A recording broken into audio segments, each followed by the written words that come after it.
Hello and welcome to the Dinosaw for week 43, another 7 curious, interesting things I saw last week. So as ever, well, first of all, if you do like it, give it a like, and if you could share it with somebody amazing right now, that would be amazing also. Love that. First one is actually McLaren and their F1 cars as debuted in Austin this weekend at the Circuit of the Americas. So their car now has digital advertising billboards on them, either side of the cockpit and also on the helmet, which we're about to see in the video. So by the looks of it, this is e-ink screen, so similar to what you would get in a Kindle, very low power, and the way they work is as soon as you've changed the design you can remove the power and they don't need any power anymore. They look like they're just using the black and white versions, but you can actually get colour versions because I've played with those before, so who knows, this might actually be leading to entire liveries might change over the weekend.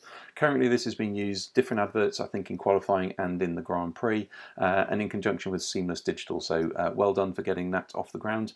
This is amazing. More of that coming soon. This is going to be for the rest of the 2022 season and all of 2023. So you can bet your bottom dollar that a lot of the other cars will feature this too.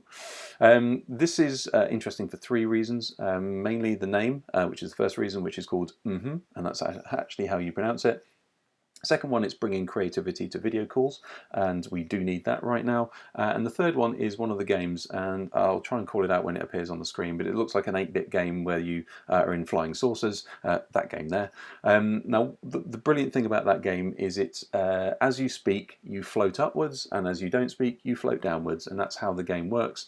Now, if you speak too much, you will fly off the top of the screen, and you cannot be heard, so you have to stop speaking to become relevant and then come back onto the screen so you can say something again. So it's a really interesting and a very subtle way of getting people to have parity within the calls and have their voices heard. So I thought that was really, really interesting, and it's just a little bit of a clue where I think we all probably need to go with these sorts of things, make them more fun, but also very subtly introduce those sort of those behaviours that we need to see in video calls. I thought that was really interesting. This is a BMW patent. They tend to throw quite a few of these into the ether, as patents do, and this one is for scratch detecting skin outside of your car. So I guess this is a film that would be applied to your car, and the way this works is if you are driving your car and you have a scratch, it will alert you, but obviously it won't distract you. If you are not in your car, then it will activate the cameras and alert you just so you can see somebody scratching your car. Now if you go to the forums, obviously there's lots of giggling going on there. Lots of people saying, look, I'm anxious enough about my car getting scratched, let alone being told and watching somebody scratch it. But also a lot of people saying, well, this is clearly a BMW subscription grab, so this will clearly be something that will be $80 or something like that just to activate it, etc, etc. So there you go, scratch detection paint on BMWs. This was causing quite a lot of confusion and worry during the week, so I just thought I'd feature this as well. On the face of it, this was an AI that could generate music, and therefore people were worrying that this was putting musicians out of business.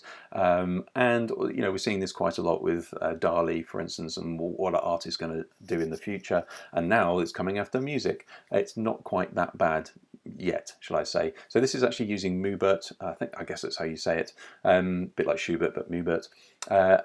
And if you go to their website, you can use their technology right now, and what it uses is human-based music loops. So humans will actually compose lots of different things, and the technology can put those together seamlessly to make music on the fly. And all that's happening here is it can now use the text prompt, whereas before you had to use drop-down menus. So now it's using a text prompt. So if you do really want Winnie the Pooh cooking methamphetamine, it will figure out what that means, and it will try and figure out what the music should be for that, but it's still using human-based music underneath it. So still kind of cool, but not as bad as you thought it was.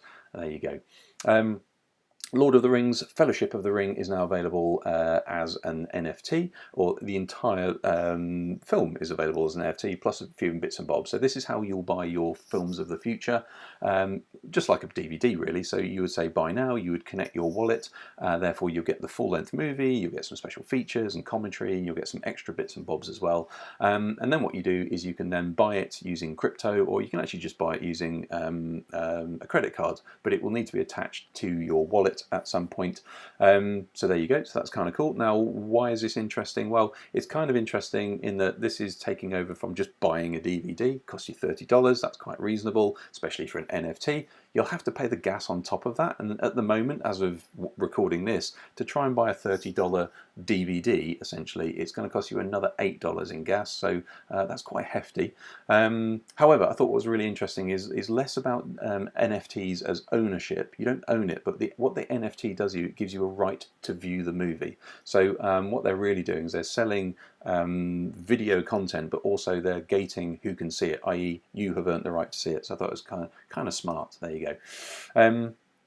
If you use Figma, then you need to know about this. If you don't know what Figma is, it is a web design tool, an interface design tool. If you're designing apps or websites even, then you can do this and it will spit it all out as HTML, or you can run demos and all that sort of good stuff. This works the opposite way around. So you install this plugin, you then find the website that you really like, you get the URL of that website, you put it into the plugin, and it will then regenerate the website as a Figma interface design, which you can then go and edit, and you can output, you can change all the bits and bobs you want. Not really sure of the legalities of doing that. I don't know where the copyright stands on actual core web design and structure rather than just the content, but there you go. So that's a really funky plugin if that's what you do. Go and have a check it out. And finally, we've got Call of Duty Amsterdam Mission. So this is Call of Duty Modern Warfare 2, which is just about to launch. It's not launched yet, but you can play some of it. So therefore people are posting pictures and images and videos of it on the internet, and this is just one of them. So this looks absolutely stunning. A lot of people were thinking, oh, this is one of those fake things where people pretend to be characters from video games, but this is real. Even to the point where people were just, there's nothing really you can really say about it, other than they said, well, there's a sign over there that says you can't feed the ducks, but in Amsterdam you can feed the ducks, so it's not very accurate. So, but other than that, it just looks amazing. Go and have a check out the video. There are some swears in the video, so watch out for that. There's also some basically some shenanigans that goes on in what you'd expect from one of these games. So if you're sensitive, don't go and follow the link. But other than that, it looks amazing. That looks great. Hopefully that was interesting. Hopefully it was useful. If it was, say give it a like, share it with somebody amazing. It really does help. And other than that, I will see you next week.